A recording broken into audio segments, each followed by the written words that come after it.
Welcome back to Vijayalakshmi silks. ఈ రోజు నేను మీ ముందుకు తీసుకొచ్చిన వెరైటీ లైట్ వెయిట్ సాఫ్ట్ కంచిపట్టు అండి. సో మీరు కలర్ కూడా చూడొచ్చు, బ్రైట్ కలర్ లో మనకు మిడిల్ పార్ట్ లో గోల్డ్ లో మ్యాంగోస్ వచ్చేసాయి. సో బార్డర్ చూసుకున్నట్లయితే same lengthy border pink colour లో కాంట్రాస్ట్ లో వచ్చేసింది. పళ్ళు చాలా రిచ్ గా ఇచ్చేసారు. మనకు బ్లౌజ్ కూడా హెవీగా ఉంటుంది. ఫుల్ బ్రొకెట్ లో ఇలా స్మాల్ గా మ్యాంగోస్ వచ్చేసి డబల్ షేడ్ అనమాట. సో మనకు బార్డర్ కూడా హ్యాండ్స్ కి బార్డర్ ఇచ్చేసారు. సో శారీ ప్రైస్ వచ్చేసి 1950 అండి. సో బెస్ట్ ప్రైస్ మీరు చూడొచ్చు. దీంట్లో కలర్స్ కూడా నేను మీ ముందు చూపిస్తున్నాను. కలర్స్ అయితే చాలా బాగున్నాయండి. కలర్ చాట్ అనేది డిఫరెంట్ డిఫరెంట్ కలర్స్ ఉన్నాయి.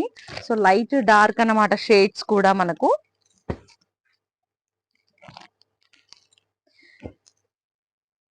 కలర్ కాంబినేషన్స్ అయితే ఎక్సలెంట్ గా ఉన్నాయండి. సో శారీ ప్రైస్ వచ్చేసి 1950. సో మీకు ఇందులో ఏమైనా నచ్చినట్లు అనిపిస్తే కింద కాంటాక్ట్ నెంబర్ ఉంటుంది, కాంటాక్ట్ అవ్వచ్చండి. ఓకేనండి, బాయ్.